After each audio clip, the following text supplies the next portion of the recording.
नमस्कार दोस्तों। तो उम्मीद करता हूँ आप सभी अच्छे होंगे और आज हम एक नया टॉपिक लेकर आ रहे हैं या नया सिलेबस लेकर आए हैं आपके लिए। जो विद्यार्थी RPSC assistant professor RPSC assistant professor की जो तैयारी कर रहे हैं उनके लिए जो पॉलिटिकल साइंस का सिलेबस है उसको हम डिस्कस करेंगे। पॉलिटिकल साइंस में इसमें टोटल कितने पेपर होते हैं?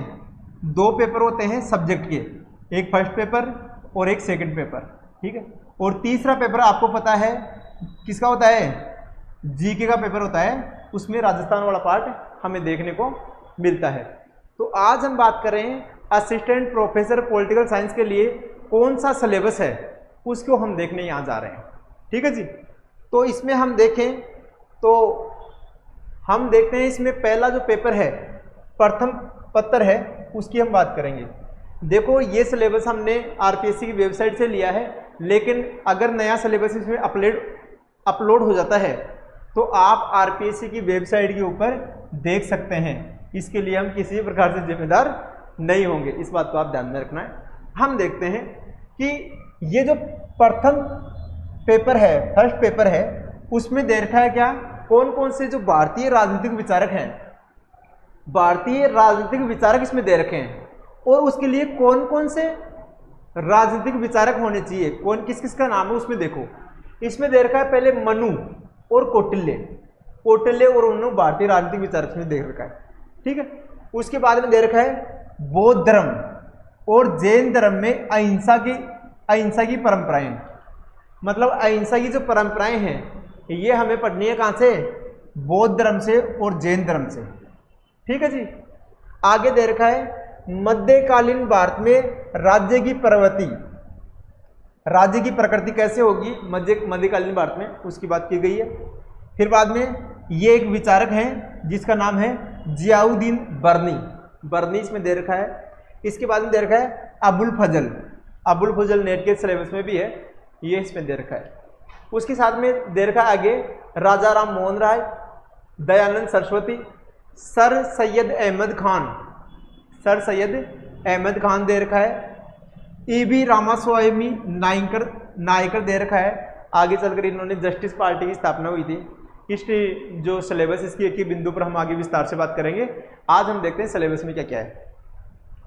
उसके बाद में दे रखा है दादा भाई नौरोजी, अरविंद घोष, महात्मा गांधी, जवाहरलाल नेहरू, ठीक है जी। ये सारे भारतीय राजनीतिक विचारक हैं। इसके साथ में जयप्रकाश नारायण, राम मनोहर लोहिया, डॉक्टर BR अम्बेडकर, कमला देवी चट्टोपाध्याय, ये इसमें नया है।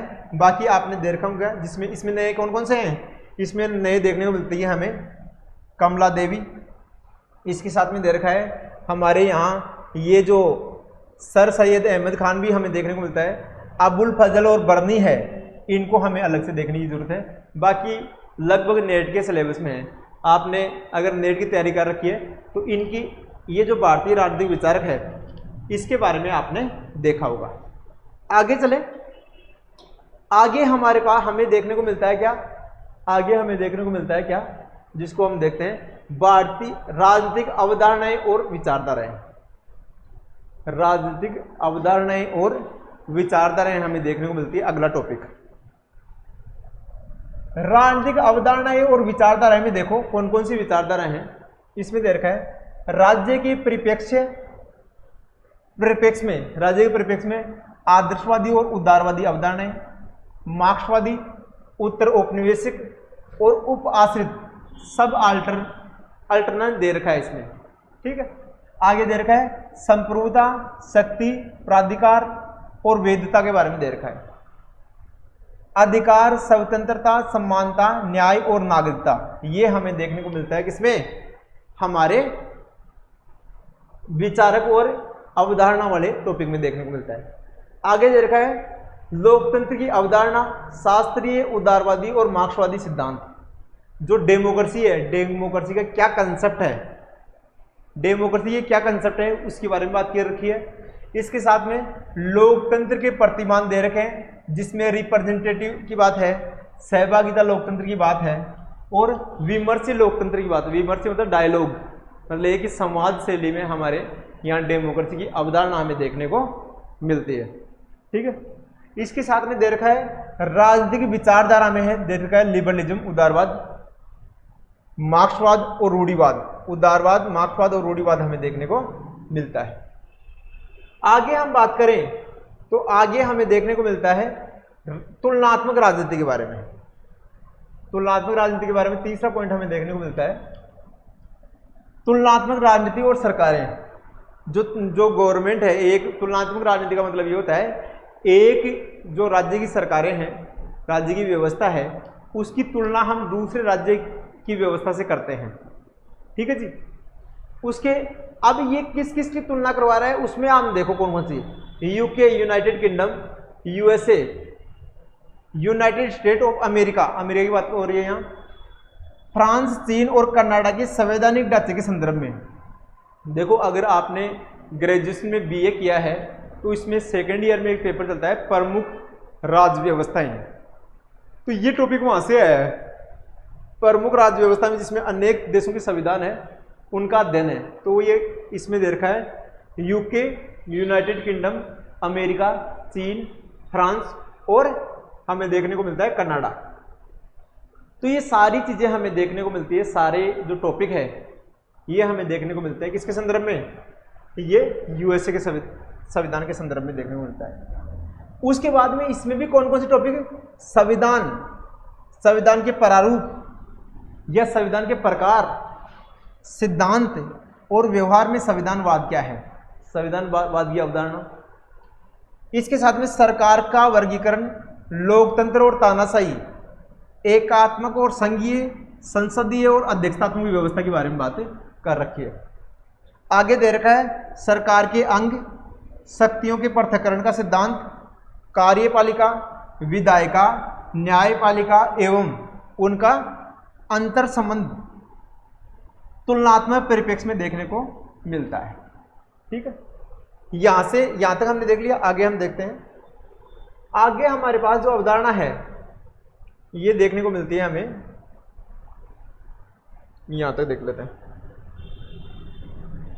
आगे हमारे पास में है राजनीतिक दलों के सिद्धांत, पॉलिटिकल पार्टी की क्या क्या थ्योरी होगी उसके बारे में दे रखा है। इसमें कौन कौन से हैं, राजनीतिक दलों के प्रकार और कार्य, कौन कौन से टाइप के यहाँ राजनीतिक दल होते हैं। पॉलिटिकल पार्टी की हम बात करते हैं तो state political party, national political party, राष्ट्रीय राजनीतिक दल और राज्य या बोलते हैं क्षेत्रीय राजनीतिक दल, उनके बारे में बात है। एक है प्रेशर ग्रुप, दबाव समूह है।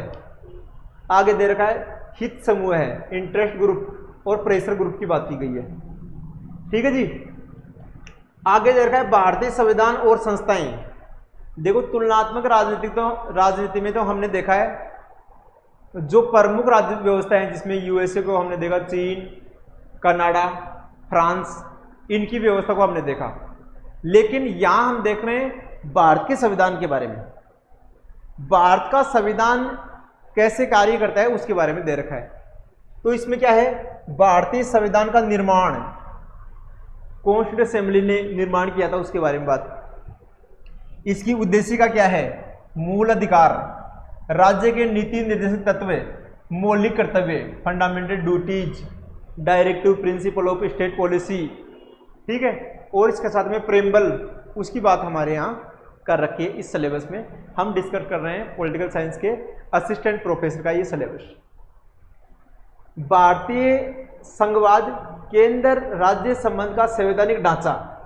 ठीक है, यहाँ हमारी स्टेट में अलग गवर्नमेंट होती है और सेंटर में अलग गवर्नमेंट होती है। ये दोनों का जो कॉम्बिनेशन है इसको फेडरल गवर्नमेंट के हिसाब से हम बात करते हैं। स्थानीय स्वशासन की संस्थाएं, स्थानीय स्वशासन का मतलब क्या है, ग्राम पंचायत है, तहसील स्तर के ऊपर है, तहसीलदार बैठता है वहाँ।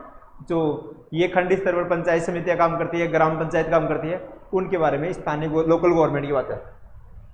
संघीय कार्यपालिका, एग्जीक्यूटिव, फेडरल एग्जीक्यूटिव की बात है।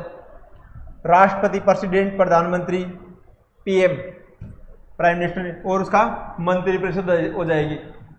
संसद की संरचना, शक्तियां और भूमिका के बारे में बात की गई है। ठीक है, इस सिलेबस में आपको विस्तार से दे रखा है। न्यायपालिका, उच्चतम न्यायालय, उच्च न्यायालय, सुप्रीम कोर्ट, हाई कोर्ट, न्यायिक समस्या, ठीक है।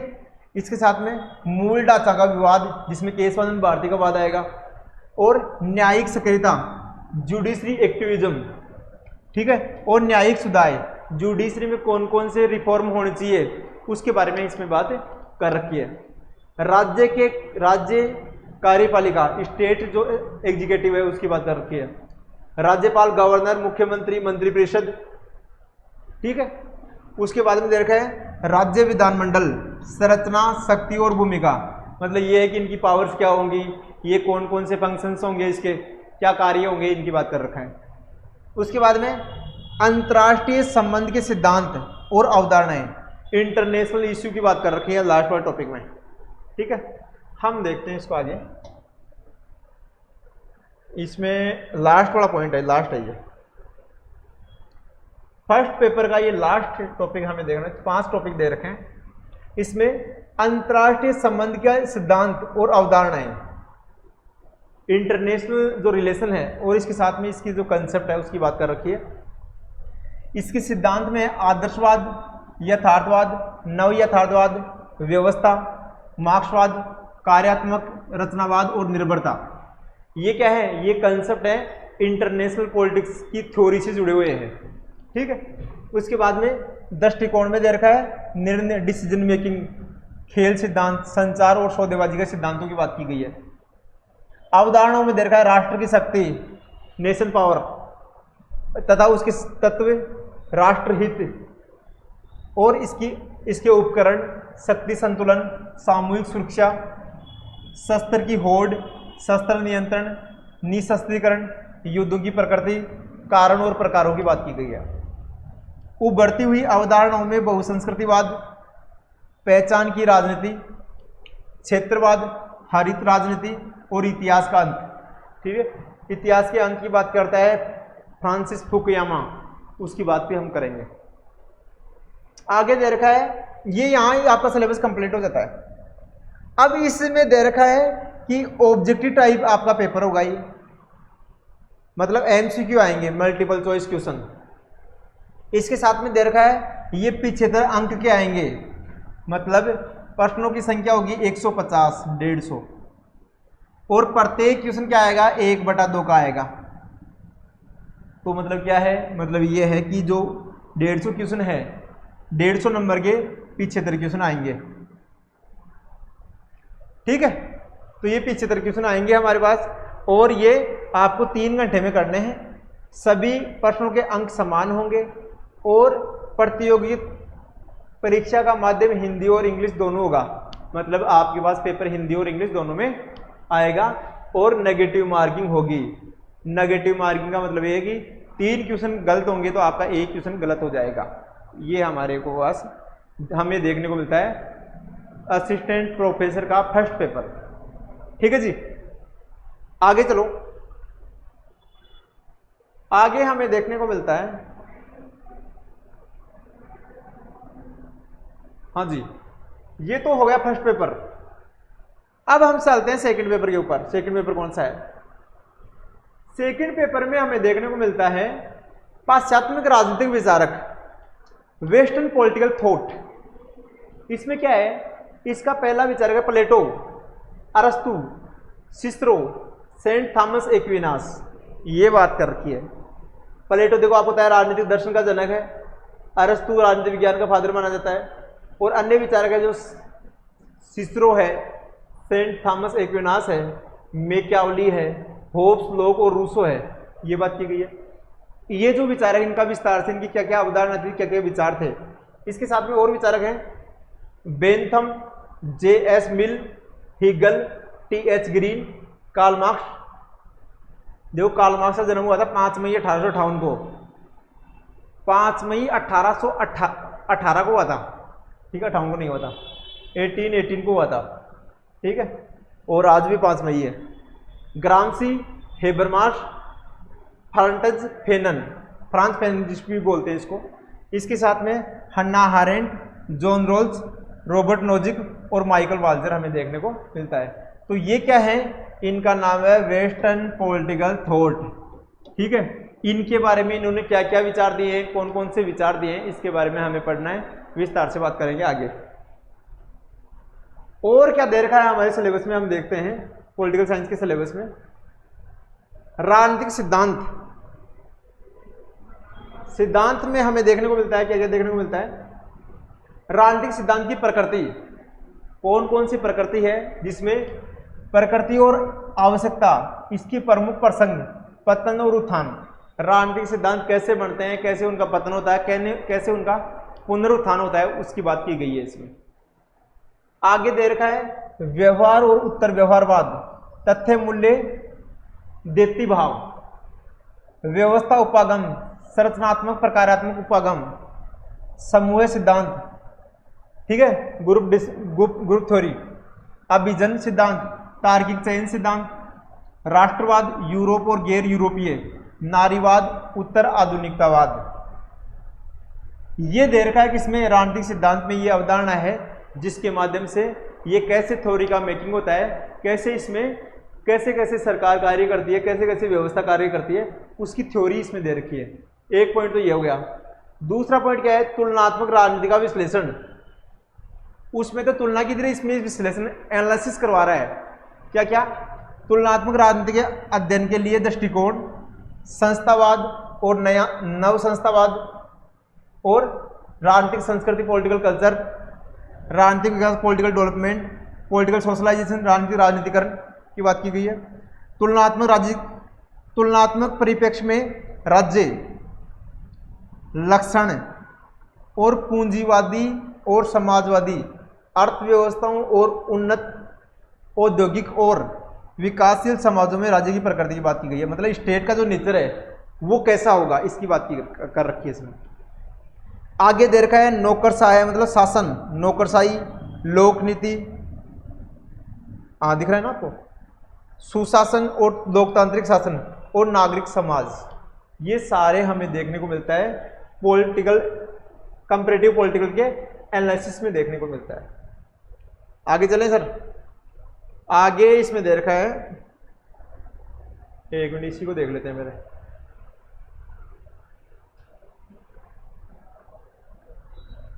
शासन, इसकी बात हम कर चुके हैं।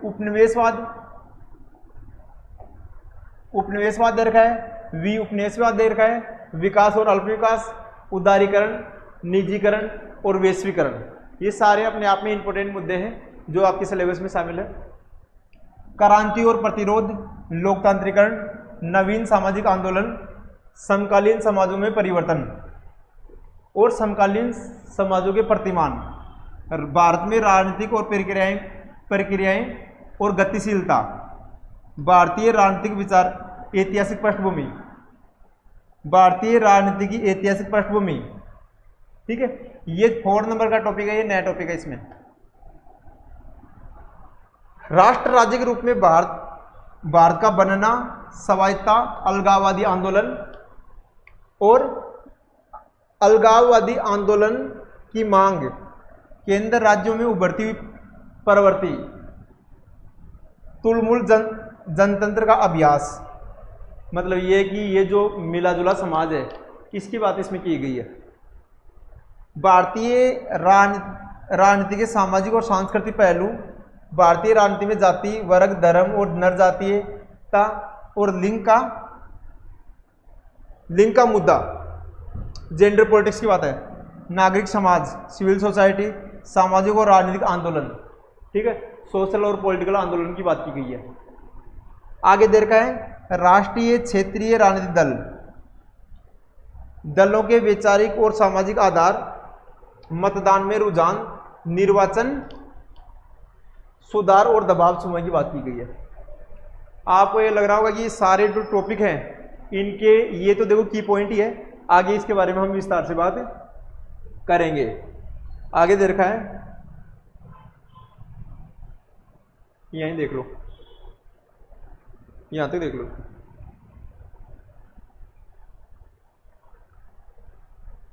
ये है आपके निर्वाचन, ये हो गया भारतीय राजनीति में टीकाकार।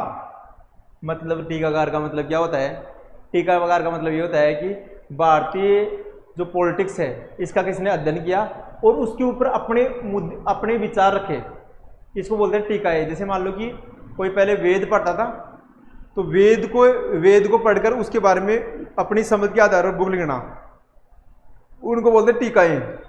तो भारतीय संविधान और राजनीति के ऊपर जो जिन लोगों ने अध्ययन किया उनका नाम है ग्रीनविल ऑस्टिन, ये अमेरिका के विचारक हैं। Morris Jones, Rudolph and Rudolph, Rajni Kothari, C P Bhandari और अमर्त्य सेन, इन लोगों ने भारतीय राजनीति का अध्ययन करके इन्होंने अपने विचार इसके ऊपर रखे हैं। ठीक है जी। आगे इसमें दे रखा है आपके, आगे दे रखा है कौन सा पॉइंट है,